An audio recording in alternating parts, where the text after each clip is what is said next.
नमस्कार दोस्तों, स्वागत है आप सभी का सीजीटीटी 2022 या सीटेट 2022 या शिक्षक भर्ती की तैयारी में लगे हुए हैं तो यह वीडियो आपके लिए उपयोगी है।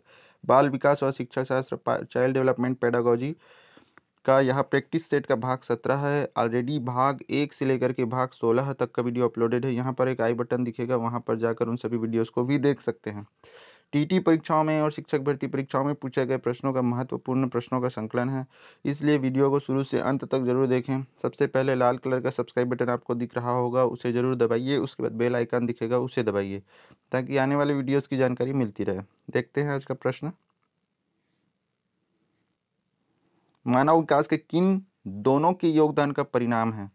मानव विकास निम्न में से किन दोनों के योगदान का परिणाम है? अभिभावक एवं अध्यापक का, सामाजिक एवं सांस्कृतिक कारकों का, वंशक्रम एवं वातावरण का, उपयुक्त में से कोई नहीं। तो यहाँ पे जब से सबसे उचित और सही आंसर जो है वो है वंशक्रम एवं वातावरण का। निम्नलिखित में से कौन सी विशेषता आंतरिक रूप से अभिप्रेरित बच्चों के लिए सही नहीं है? तो वे चुनौतीपूर्ण कार्य पसंद करते हैं, वे हमेशा सफल होते हैं, वे कार्य के समय आनंद अनुभव करते हैं, वे कठिन कार्यों में उच्च स्तर की ऊर्जा प्रदर्शित करते हैं। तो यहाँ पे सही नहीं को बताना है तो ऑप्शन बी जो है वो सही नहीं है, बाकी ए, सी और डी सही हैं। तो ऑप्शन सी, वे हमेशा सफल होते हैं, ये सही नहीं है, इसलिए इसी को उत्तर चुनना है क्योंकि सही नहीं पूछा गया है। किशोर अवस्था में संवेगों की तीव्रता किस प्रकार प्रकट होती है? प्रतिकूल पारिवारिक संबंध, व्यवसाय की समस्या, नई परिस्थिति के साथ समायोजन, उपरोक्त सभी। इसका आंसर क्या है? आप भी कमेंट बॉक्स में, लाइव चैट में अपने उत्तर लिखते जाइए और अंत में ये भी बताइए कि बताए गए उत्तर के अनुसार आपके कितने उत्तर सही हुए। साथ ही किसी उत्तर में डाउट है या लगता है ये नहीं ये उत्तर होना चाहिए तो उसे भी कमेंट बॉक्स में लिखें, डिस्कशन करें। तो यहाँ पे इसका सही आंसर होगा उपरोक्त सभी। बहिर्मुखी प्रवृत्ति के व्यक्ति होते हैं सामाजिक एवं मित्रतापूर्ण व्यवहार के धनी, तनाव मुक्त, 1 और 2 दोनों, उपरयुक्त में कोई नहीं। इसका आंसर क्या हो सकता है? तो जो बहिर्मुखी प्रवृत्ति के व्यक्ति होते हैं वे सामाजिक एवं मित्रता पूर्ण व्यवहार के धनी होते हैं, मिलनसार होते हैं। ठीक है, अगला देखते हैं। सामाजिक पैमाने की विधि के अनुसार इनमें से सुपर स्टार अति मानव होता है जिसे ज़्यादातर लोगों द्वारा चयन किया जाता है, जिसका विविध जोड़ों द्वारा चयन किया जाता है। 1 और 2, यहाँ पे 1 और 2 का मतलब ए और बी, ऑप्शन ए और बी दोनों, उपरयुक्त में से कोई नहीं। क्या लगता है इसका सही आंसर? इसका सही आंसर है ज़्यादातर लोगों द्वारा चयन किया जाता है। व्यक्तित्व के मूल्यांकन हेतु प्रयुक्त शब्द साहचर्य परीक्षण विधि का प्रयोग जुंग द्वारा किस वर्ष में किया गया? 1912 में, 1922 में, 1848 में, 1910 में। कब किया गया? आप भी उत्तर लिखते जाइए लाइव चैट में ताकि आपका प्रैक्टिस हो सके। तो यहाँ पे इसका सही आंसर है 1910 में। निम्न में से कौन सा विकासात्मक कार्य उत्तर बाल्यावस्था के उपयुक्त नहीं है? सामान्य खेलों के लिए आवश्यक शारीरिक कुशलताएं सीखना, पुरुष उचित या स्त्री उचित सामाजिक भूमिकाओं को प्राप्त करना, व्यक्तिगत आत्मनिर्भरता प्राप्त करना, अपने हम उम्र बालकों के साथ रहना सीखना। क्या लगता है इसका सही आंसर क्या है? इसका सही आंसर है पुरुष उचित या स्त्री उचित सामाजिक भूमिकाओं को प्राप्त करना।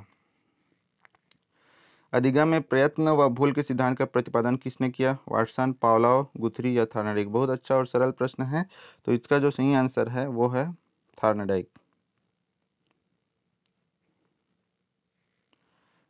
निम्न में से कौन सा मत अंतर्दृष्टि द्वारा सीखने की व्याख्या करता है? मनोविश्लेषणवाद, व्यवहारवाद, संबंधवाद, गेस्टाल्टवाद। इसका सही आंसर क्या हो सकता है? इसका सही आंसर हो सकता है गेस्टाल्टवाद। शैक्षिक विकास में मूल्यांकन का अर्थ है छात्रों का प्रगति का आकलन, कक्षा अभिलेखों का मूल्यांकन, कार्य निष्पादन का मूल्यांकन, ज्ञान क्षमता का मूल्यांकन। क्या है इसका सही आंसर? इसका सही आंसर है ज्ञान क्षमता का मूल्यांकन। व्यक्तिक भिन्नता का क्या अर्थ है? दो व्यक्तियों में शारीरिक भिन्नता होना, कोई दो व्यक्ति शारीरिक, मानसिक योग्यता और संवेगात्मक दशा में समान और एक जैसे नहीं होते हैं, कोई दो व्यक्ति शारीरिक, मानसिक योग्यता में समान और एक जैसे होते हैं, उपरयुक्त में से कोई नहीं। इसका सही आंसर होगा कोई दो व्यक्ति शारीरिक, मानसिक योग्यता और संवेगात्मक दशा में समान और एक जैसे नहीं होते हैं। पावलोव ने सीखने के अनुबंधन प्रतिक्रिया सिद्धांत का प्रतिपादन खाली स्थान पर प्रयोग करके किया था? खरगोश, चूहा, कुत्ता, बंदर। इसका सही आंसर क्या है? तो इसका जो सही आंसर है वो है कुत्ता। कुत्ता पर प्रयोग किया था किसने? पावलोव ने, ठीक है। और अनुबंधन प्रतिक्रिया सिद्धांत का प्रतिपादन करने के लिए। शिक्षा का समान अवसर का अर्थ है एक बालक की जाति, मत, रंग, क्षेत्र और धर्म को आधार न मानते हुए समान शिक्षा मिलनी चाहिए। एक बालक को समान शिक्षा प्राप्त होने के बाद अपनी क्षमताओं को साबित करने के अवसर मिलने चाहिए। एक बालक को बिना किसी भेदभाव के समान विधियों और सामग्री का उपयोग करके पढ़ाना चाहिए। एक बच्चे को ऐसी शिक्षा प्रदान करनी चाहिए जो उसके भावी व्यावसायिक जीवन के लिए सबसे उपयुक्त हो। क्या लगता है सही आंसर? सही आंसर है एक बच्चे को ऐसी शिक्षा प्रदान करनी चाहिए जो उसके भावी व्यावसायिक जीवन के लिए सबसे उपयुक्त हो।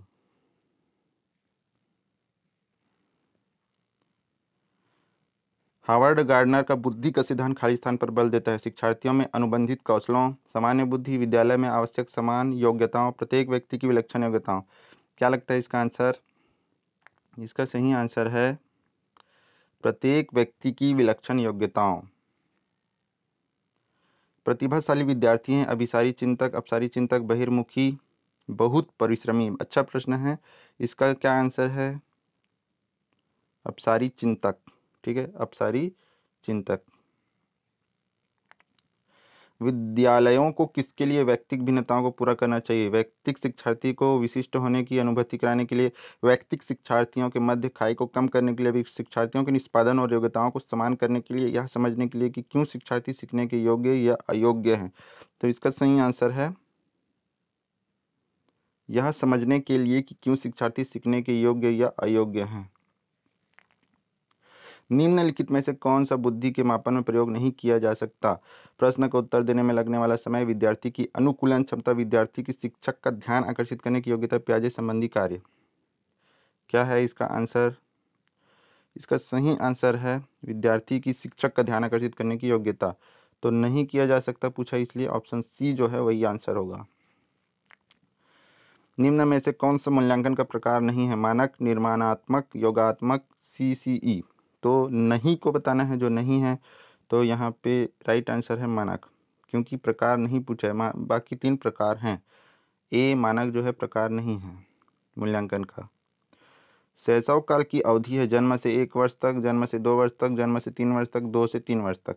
शैशव काल की अवस्था किसे माना गया है? तो इसका सही आंसर क्या है? जन्म से 2 वर्ष तक को शैशव काल की अवधि कहा जाता है। कक्षा अध्यापक ने राघव को अपनी कक्षा में अपने कीबोर्ड पर स्वयं द्वारा तैयार किया गया मधुर संगीत बजाते हुए देखा। कक्षा अध्यापक ने विचार किया कि राघव में खाली स्थान बुद्धि उच्च स्त्री थी, स्थानिक, शारीरिक, गतिबोधक, संगीतमय, भाषाई। तो क्या है इसका सही आंसर? इसका आंसर क्या लगता है? सरल है, सही आंसर है संगीतमय। तो आज के इतने ही प्रश्न हैं, आगे भी वीडियो आएंगे। इसके लिए एक बार फिर आपको कहा जा रहा है कि जो सब्सक्राइब, लाल कलर का सब्सक्राइब बटन दिखेगा लाल कलर में, उसे आप ज़रूर दबाइए। फिर घंटी का चिन्ह दिखेगा, उसे दबाइए, ताकि आने वाली वीडियो की जानकारी मिलेगी। इस वीडियो को लाइक ज़रूर कीजिए, शेयर कीजिए व्हाट्सएप, फेसबुक, टेलीग्राम में। कमेंट बॉक्स है, वहाँ पर आप अपने उत्तर बताइए कितने सही हुए हैं, या फिर किसी प्रश्न के उत्तर में डाउट है उसको लिखिए। एक ऐसा आपको चिन्ह दिखेगा, उसे क्लिक करने से डिस्क्रिप्शन खुलेगा, जहां विभिन्न link, Facebook link, Telegram link और अन्य वीडियोस के लिंक हैं, उसे भी आप वहां से प्राप्त कर सकते हैं। धन्यवाद। जय हिंद।